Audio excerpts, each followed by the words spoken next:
ఓం శాంతి 22/4/2024 సాకార ఈశ్వరీయ మధుర మహావాక్యాలు. మధురమైన పిల్లలారా, సర్వుల సద్గతి దాత తండ్రి ఒక్కరే. తండ్రి చేసే నిష్కామ సేవ ఇతరులెవ్వరూ చేయలేరు. ఎలాంటి ఆశ కోరిక లేకుండా సేవ చేసేవారు ఎవ్వరూ లేరు, బాబా తప్ప. ప్రశ్న: నూతన ప్రపంచ స్థాపన చేయడంలో తండ్రి ఎటువంటి శ్రమ చేయవలసి వస్తుంది? జవాబు: పూర్తి అజామిలుని వంటి పాపులను మళ్ళీ లక్ష్మీనారాయణల వంటి పూజ్య దేవతలుగా తయారు చేసే శ్రమ బాబా చేయాల్సి ఉంది. తండ్రి తన పిల్లలైన మిమ్ములను దేవతలుగా చేసే శ్రమ చేస్తారు. మిగిలిన ఆత్మలన్నీ వాపస్ శాంతిధామానికి వెళ్తాయి. ప్రతి ఒక్కరూ ఇక్కడే తమ లెక్కాచారాన్ని సమాప్తం చేసుకొని యోగ్యులై వాపస్ ఇంటికి వెళ్ళాలి. పాట: ఈ పాప ప్రపంచం నుండి. ఓం శాంతి. మధురాతి మధురమైన ఆత్మిక పిల్లలు పాట విన్నారు. ఇది పాప ప్రపంచమని పిల్లలకు తెలుసు. నూతన ప్రపంచం పుణ్య ప్రపంచంగా ఉంటుంది. అక్కడ పాపం ఉండదు. అది రామరాజ్యం, ఇది రావణ రాజ్యం. ఈ రావణ రాజ్యంలో అందరూ పతితులు, దుఃఖితులుగా ఉన్నారు. అందుకే ఓ పతిత పావన, వచ్చి మమ్ములను పావనంగా చేయండి అని పిలుస్తారు. ఓ గాడ్ ఫాదర్, మీరు వచ్చి మార్గదర్శకులై మమ్ములను ముక్తి చెయ్యండి అని అన్ని ధర్మాల వారు పిలుస్తారు. అనగా తండ్రి వచ్చినప్పుడు ఈ మొత్తం సృష్టిలో ఏ ఏ ధర్మాల వారు ఉన్నారో అందరినీ తీసుకెళ్తారు. ఈ సమయంలో అందరూ రావణ రాజ్యంలో ఉన్నారు. అన్ని ధర్మాల వారిని వాపస్ శాంతిధామానికి తీసుకెళ్తారు. అందరి వినాశనము జరిగే తీరాలి. తండ్రి ఇక్కడికి వచ్చి తన పిల్లలను సుఖధామానికి అర్హులుగా చేస్తారు. అందరి కళ్యాణము చేస్తారు. అందువలన వారు ఒక్కరినే సర్వుల సద్గతి దాత అని, సర్వుల కళ్యాణం చేయువారు అని అంటారు. తండ్రి చెప్తున్నారు, ఇప్పుడు మీరు వాపస్ వెళ్ళాలి. అన్ని ధర్మాల వారు శాంతిధామానికి, నిర్వాణ ధామానికి వెళ్ళాలి. అక్కడ ఆత్మలన్నీ శాంతిలో ఉంటాయి. రచయిత అయిన అనంతమైన తండ్రి స్వయంగా వచ్చి అందరికీ ముక్తి, జీవన్ముక్తులను ఇస్తారు. అందువలన మహిమ కూడా ఒక్క గాడ్ ఫాదర్నే చేయాల్సి ఉంటుంది. ఎవరైతే వచ్చి అందరికీ సేవ చేస్తారో వారిని స్మృతి చేయాలి. తండ్రి స్వయంగా చెప్తున్నారు, నేను దూరదేశమైన పరంధామ నివాసిని. మొట్టమొదట ఏ ఆది సనాతన దేవీ దేవత ధర్మం ఉండేదో ఆ ధర్మం ఇప్పుడు లేనే లేదు. అందుకే నన్ను అందరూ పిలుస్తూ ఉన్నారు. నేను వచ్చి పిల్లలందరినీ వాపస్ తీసుకెళ్తాను. హిందూ ధర్మము అనున్నది ధర్మమే కాదు. అసలు ధర్మం దేవీ దేవత ధర్మం. కానీ పవిత్రంగా లేనందున స్వయాన్ని దేవతలకు బదులు హిందువులు అని అనేశారు. హిందూ ధర్మస్థాపకులు ఎవ్వరూ లేరు. గీత సర్వశాస్త్రాల శిరోమణి అని భగవంతుడితో గానం చేయబడింది అని అంటారు. భగవంతుడు ఒక్కరిని మాత్రమే అని అంటారు. వారే గాడ్ ఫాదర్. శ్రీకృష్ణుని కానీ లక్ష్మీనారాయణలను కానీ గాడ్ ఫాదర్ లేక పతిత పావనులు అని అనరు. వీరు రాజు రాణి మాత్రమే. అయితే వీరిని ఇలా తయారు చేసిన వారెవరు? అనంతమైన తండ్రి. తండ్రి మొట్టమొదట నూతన ప్రపంచాన్ని రచిస్తారు. ఆ ప్రపంచానికి వీరు అధికారులుగా అవుతారు. లక్ష్మీనారాయణులు ఎలా అయ్యారో మనుష్య మాతృలు ఎవ్వరికీ తెలియదు. గొప్ప గొప్ప లక్షాధికారులు వీరికి మందిరాలు మొదలైన వాటిని నిర్మిస్తారు. ఈ లక్ష్మీనారాయణులు విశ్వరాజ్యాన్ని ఎలా పొందుతారు, ఎలా అధికారులుగా అయ్యారు అని వారిని అడగండి. ఎప్పుడూ ఎవ్వరూ తెలుపలేరు. ఎటువంటి కర్మలు చేసి ఇంత ఫలమును పొందుకున్నారు? ఇప్పుడు తండ్రి అర్థం చేయిస్తూ ఉన్నారు, మీరు మీ ధర్మంనే మర్చిపోయారు. ఆది సనాతన దేవీ దేవతా ధర్మం గురించి తెలియనందున అందరూ వేరు వేరు ధర్మాలలోకి పరివర్తన అయిపోయారు. వారు మళ్ళీ తమ తమ ధర్మాలలోకి వాపస్ ఇప్పుడు వచ్చేస్తారు. ఎవరైతే ఆది సనాతన దేవీ దేవతా ధర్మానికి చెందిన వారు తమ ధర్మంలోకి వాపస్ వచ్చేస్తారు. క్రైస్తవ ధర్మానికి చెందిన వారిగా ఉంటే వారు మళ్ళీ క్రైస్తవ ధర్మంలోకి వస్తారు. ఆది సనాతన దేవీ దేవతా ధర్మం అంటు కట్టబడుతూ ఉంది. ఎవరెవరు ఏ ధర్మానికి చెందిన వారో వారు తమ తమ ధర్మాలలోకి రావాల్సి వస్తుంది. ఇది సృష్టి వృక్షం. దీనికి 3 కొమ్మలు ఉన్నాయి. వాటి నుండి ఇంకా వృద్ధి అవుతూ వెళ్తుంది. ఇతరులెవ్వరూ ఈ జ్ఞానాన్ని ఇవ్వలేరు. ఇప్పుడు తండ్రి చెప్తున్నారు, మీ మీ ధర్మంలోకి వచ్చేయండి. కొంతమంది చెప్తారు, నేను సన్యాస ధర్మంలోకి వెళ్తాను. నేను సన్యాసి అయిన రామకృష్ణ పరమహంస అనుచరుడను. వారు నివృత్తి మార్గానికి చెందినవారు. మీరు ప్రవృత్తి మార్గానికి చెందినవారు. గృహస్థ మార్గంలోని వారు నివృత్తి మార్గానికి చెందిన వారి అనుచరులుగా ఎలా అవ్వగలరు? మీరు మొదట ప్రవృత్తి మార్గంలో పవిత్రంగా ఉండేవారు. తర్వాత రావణుడి ద్వారా మీరు అపవిత్రమైపోయారు. ఈ విషయాలన్నీ తండ్రి అర్థం చేయిస్తూ ఉన్నారు. మీరు గృహస్థ ఆశ్రమానికి చెందినవారు. మీరు భక్తి కూడా చేశారు. తండ్రి వచ్చి భక్తికి ఫలం సద్గతినిస్తారు. ధర్మాన్ని శక్తి అని అంటారు. తండ్రి ధర్మస్థాపన చేస్తారు. మీరు విశ్వమంతటికి అధికారులుగా అవుతారు. తండ్రి నుండి మీకు ఎంతో శక్తి లభిస్తుంది. ఒక్క సర్వశక్తివంతుడైన తండ్రి వచ్చి అందరికీ సద్గతిని ఇస్తారు. ఇతరులెవ్వరూ సద్గతిని ఇవ్వలేరు, సద్గతిని పొందలేరు. ఇక్కడే వృద్ధి చెందుతూ ఉంటారు. వాపస్ ఎవ్వరూ వెళ్ళలేరు. తండ్రి చెప్తున్నారు, నేను అన్ని ధర్మాల వారి సేవకుడను. నేను వచ్చి అందరికీ సద్గతిని ఇస్తాను. సత్యుగాన్ని సద్గతి అని అంటారు. ముక్తి శాంతి ధామంలో ఉంటుంది. కావున అందరికంటే గొప్పవారెవరు? తండ్రి చెప్తున్నారు, ఓ ఆత్మలారా, మీరందరూ సోదరులు. అందరికీ తండ్రి నుండి వారసత్వం లభిస్తుంది. నేను వచ్చి అందరినీ తమ తమ సెక్షన్లలోకి పంపడానికి అర్హులుగా చేస్తా. అర్హులుగా అవ్వకుంటే శిక్షలు అనుభవించాల్సి వస్తుంది. లెక్కాచారం చుక్తు చేసుకొని మళ్ళీ వాపస్ వెళ్తారు. అది శాంతిధామము, ఇంకొకటి సుఖధామం. తండ్రి చెప్తున్నారు, నేను వచ్చి నూతన ప్రపంచాన్ని స్థాపన చేస్తాను. ఇందులో శ్రమ చేయాల్సి వస్తుంది. పూర్తి అజామిలుడు వంటి పాపులను నేను వచ్చి ఇటువంటి లక్ష్మీ నారాయణులుగా దేవీ దేవతలుగా తయారు చేస్తాను. మీరు ఎప్పటి నుండి వామ మార్గం అంటే మాంసము మధురము వికారాలకు వశమయ్యి దిగజారే సమయం దానిలోకి వెళ్ళారు. అప్పటి నుండి మెట్లు క్రిందకు దిగుతూ వచ్చారు.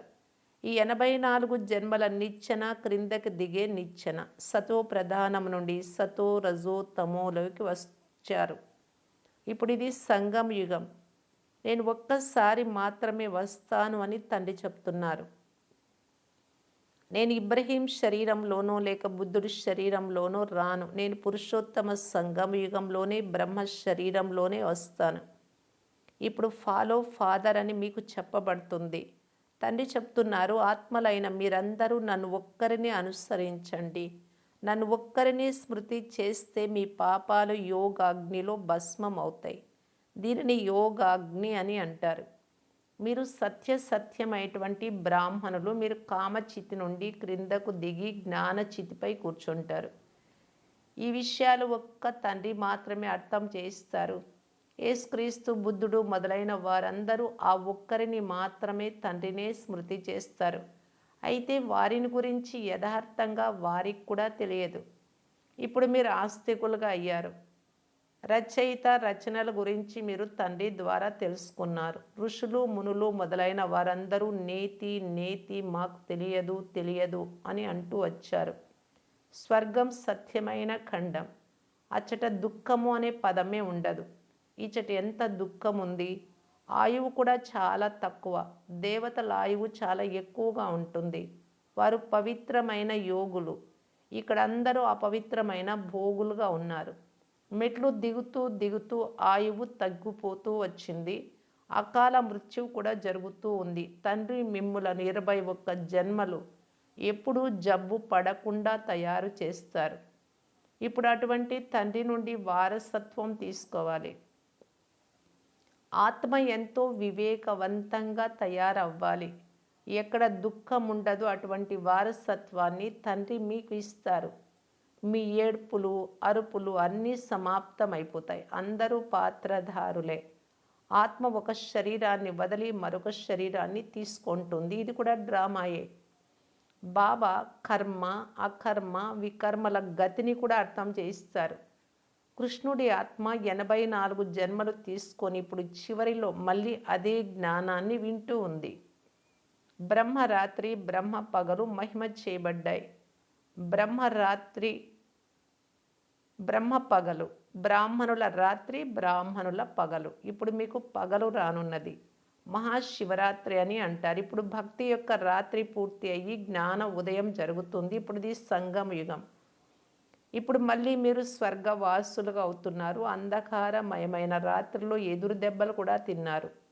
నుదురు కూడా తీసుకున్నారు. ధనం కూడా సమాప్తం చేసుకున్నారు. ఇప్పుడు బాబా చెప్తున్నారు, నేను మిమ్మల్ని శాంతిధామానికి, సుఖధామానికి తీసుకెళ్లేందుకు వచ్చాను. మీరు సుఖధామంలో నివసించేవారు. 84 జన్మల తర్వాత దుఃఖధామంలోకి వచ్చి పడ్డారు. బాబా మీరు ఈ పాత ప్రపంచంలోకి రండి అని పిలుస్తారు. ఇది మీ ప్రపంచం కాదు. మీరిప్పుడు యోగ బలంతో మీ ప్రపంచాన్ని స్థాపన చేస్తున్నారు. ఇప్పుడు మీరు డబల్ అహింసకులుగా అవ్వాలి. కామ ఖడ్గమును ఉపయోగించరాదు. 1, 2 జగడాలాడరాదు, కొట్లాడరాదు. తండ్రి చెప్తున్నారు, నేను ప్రతి 5000 సంవత్సరాల తర్వాత వస్తాను. ఇది 5000 సంవత్సరాల కల్పం, లక్షల సంవత్సరాలు కాదు. ఒకవేళ లక్షల సంవత్సరాలైతే ఇచ్చట జనాభా ఎంత ఎక్కువగా ఉండేది. ఎన్నో వ్యర్థ ప్రలాపాలు చేస్తూ ఉంటారు. కావున తండ్రి చెప్తున్నారు, నేను కల్పము వస్తాను. నాకు కూడా డ్రామాలో పాత్ర ఉంది. పాత్ర లేకుండా నేను ఏమీ చేయలేను. నేను కూడా డ్రామాలో బంధింపబడి ఉన్నాను. సరి అయిన సమయంలో వస్తాను, మన్మనాభవని చెప్తాను. కానీ దీని అర్థం ఎవ్వరికీ తెలియదు.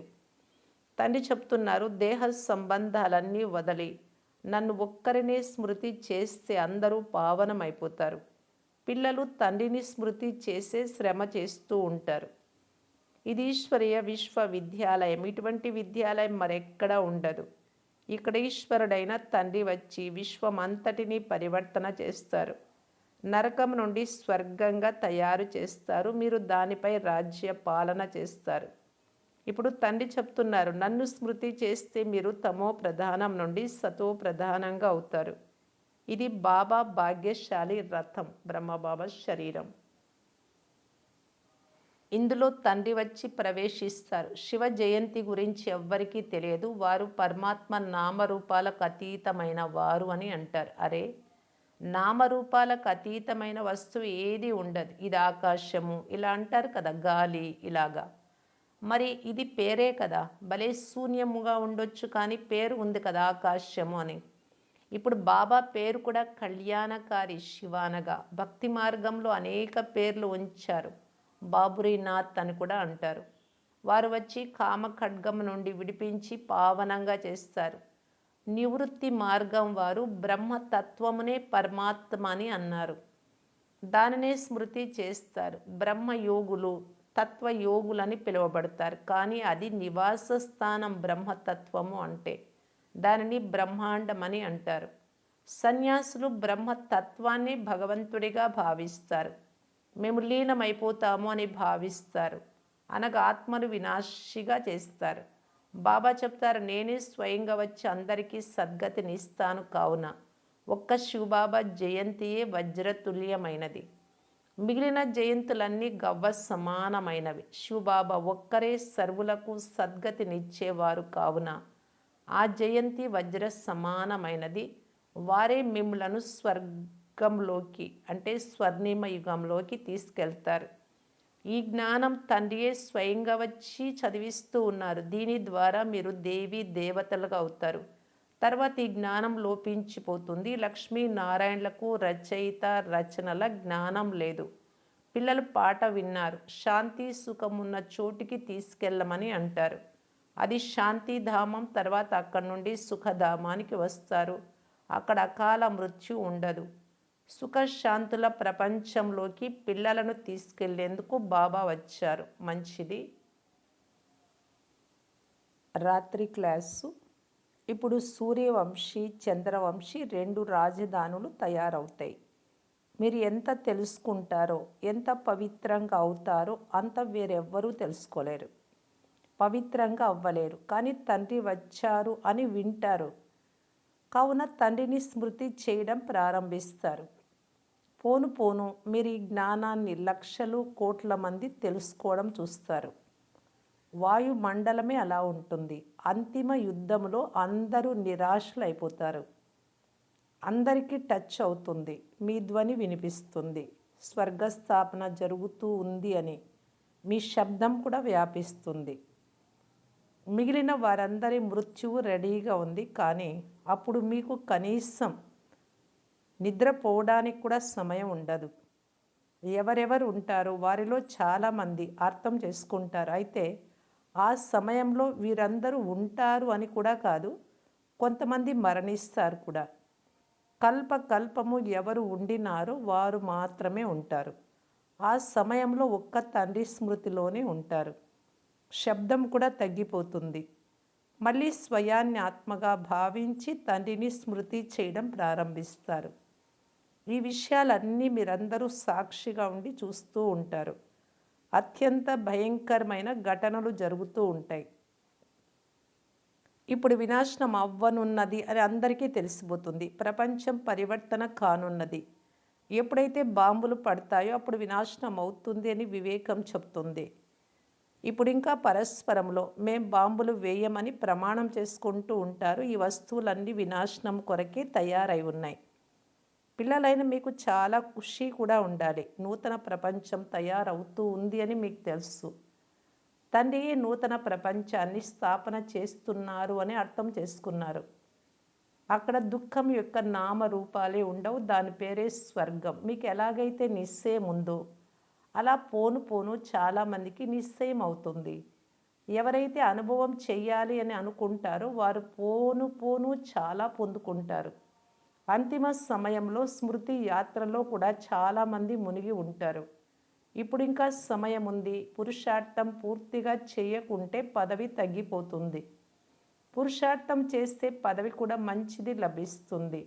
ఆ సమయంలో మీ స్థితి కూడా చాలా బాగుంటుంది. సమయం ఉంది అని ఎప్పుడు చెప్పారంటే బ్రహ్మ బాబాలో వచ్చినప్పటి మురళి ఇది. అప్పుడు సమయం ఉంది, ఇప్పుడు సమయం లేదు. సాక్షాత్కారాలు కూడా చేసుకుంటారు. కల్పకల్పం ఎలా వినాశనం జరిగిందో అలాగే జరుగుతుంది. ఎవరిలో నిశ్చయం ఉంటుందో, సృష్టి చక్ర జ్ఞానం ఉంటుందో వారు ఖుషీగా ఉంటారు. మంచిది. రుహానీ బచ్చే గుడ్ నైట్. ఆత్మిక పిల్లలారా శుభరాత్రి. మధురాతి మధురమైన అపురూపమైన పిల్లలకు మాతాపిత బాప్దాదాల ప్రియ స్మృతులు మరియు గుడ్ మార్నింగ్. ఆత్మిక పిల్లలకు ఆత్మిక తండ్రి నమస్తే. ధారణ కొరకు ముఖ్య సారం. ఫస్ట్ పాయింట్, డబల్ అహింసకులుగా అయ్యి యోగ బలము ద్వారా ఈ నరకాన్ని స్వర్గంగా తయారు చేయాలి. తమో ప్రధానం నుండి సతో ప్రధానంగా అయ్యే పురుషార్థం చేయాలి. సెకండ్ పాయింట్, ఒక్క తండ్రినే పూర్తిగా అనుసరించాలి. సత్యమైన బ్రాహ్మణులుగా అయ్యి యోగ అగ్ని ద్వారా వికర్మలను దగ్ధం చేయాలి. అందరినీ కామచితి నుండి దించి జ్ఞానచితిపై కూర్చోబెట్టాలి. వరదానము, నిస్వార్థము మరియు నిర్వికల్ప స్థితి ద్వారా సేవ చేసే సఫలతామూర్తిభవ. సేవలో సఫలతకు ఆధారము నిస్వార్థము మరియు నిర్వికల్ప స్థితి. ఈ స్థితిలో ఉండేవారు సేవ చేస్తూ స్వయం కూడా సంతుష్టంగా హర్షితంగా ఉంటారు. అంతేకాక వారితో ఇతరులు కూడా సంతుష్టంగా ఉంటారు. సేవ అంటేనే సంఘటన ఉంటుంది. సంఘటన అంటే రకరకాల మాటలు, రకరకాల ఆలోచనలు ఉంటాయి. అయితే అనేకతలో కన్ఫ్యూజ్ అవ్వకండి. ఎవరి మాట వినాలి, ఎవరి మాట వినరాదు అని ఆలోచించకండి. నిస్వార్థం, ఎటువంటి స్వార్థం లేకుండా, మరియు నిర్వికల్ప, ఎలాంటి వికల్పాలు లేకుండా నిర్ణయం తీసుకుంటే ఎవ్వరికి వ్యర్థ సంకల్పాలు రావు మరియు సఫలతామూర్తులుగా అవుతారు. స్లోగన్, ఇప్పుడు సకాషు ద్వారా మనుషుల బుద్ధిని పరివర్తన చేసే సేవను ప్రారంభం చేయండి. అవ్యక్త ఇషారా. పరమాత్మ ప్రత్యక్షత కొరకు పరస్పరంలో సంస్కార మిలనం యొక్క రాస్ చేస్తూ సంఘటనను శక్తిశాలిగా తయారు చేయటానికి బాప్దాదా తెలియజేస్తూ ఉన్నారు. మీలో మధురత వచ్చిన తర్వాతనే సంస్కార మిలనం జరుగుతుంది. భిన్న భిన్న సంస్కారాల కారణంగా ఒకరికొకరు దూరంగా ఉంటారు. కానీ ఎప్పుడైతే వాణిలో మీ మాటలలో మధురత వస్తుందో తర్వాత సంస్కారాల మిలనం యొక్క రాస్ జరుగుతుంది. ఎప్పుడు సంస్కార మిలనం యొక్క సమ్మేళనం జరుగుతుందో అప్పుడు నలువైపుల నుండి జయ జయ ధ్వనులు వ్యాపిస్తాయి. ఓం శాంతి.